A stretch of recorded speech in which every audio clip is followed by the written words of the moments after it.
అందరికీ నమస్కారం.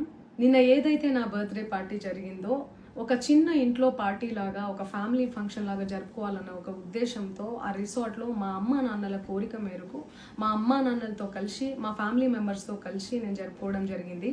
అక్కడ మా అమ్మా నాన్న ఫ్రెండ్స్, మా ఫ్యామిలీ ఫ్రెండ్స్, మా టీమ్ మెంబర్స్ మాత్రమే ఉండడం జరిగింది. అండ్ అట్లనే లిక్కర్ ఉండడం జరిగింది, సౌండ్ సిస్టమ్ ఉండడం జరిగింది.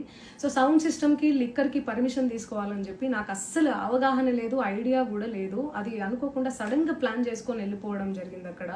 సో అందుకు నాకు అవగాహన లేదు, లేకుంటే నేను డెఫినెట్లీ తీసుకునేదాన్ని. నాకు అసలు గైడెన్సీయే లేదు. ఎవరైనా గైడ్ చేసినా కూడా నేను పర్మిషన్ తీసుకునేదాన్ని, లేకపోతే నేను ఎందుకు ఇలా తెలిసి చెయ్యను కదా.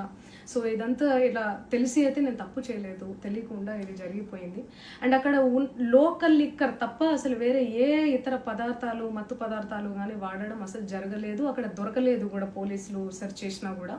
అండ్ అక్కడ ఎవరికైతే పాజిటివ్ వచ్చింది అని చెప్పి పోలీసులు చెప్తున్నారో ఆయన ఎక్కడో ఒక చోట తీసుకున్నాడు, ఎప్పుడో తీసుకున్నాడు అని చెప్పి తేలిందని చెప్పి పోలీసులే చెప్పారు. అండ్ అది ఇన్వెస్టిగేషన్ కూడా జరుగుతుంది. మేము కూడా పోలీసులకు కోఆపరేట్ చేస్తున్నాము. అండ్ నేను ఎందుకు ఇలా చేస్తాను, అసలు నాకు తెలిసి ఎందుకు చేస్తాను, మా అమ్మా నాన్నలతో దట్టు మా అమ్మా నాన్నలు పెట్టుకొని ఇలాంటివి నేను ఎంకరేజ్ చేస్తానా, ఇలాంటివి చెప్పండి.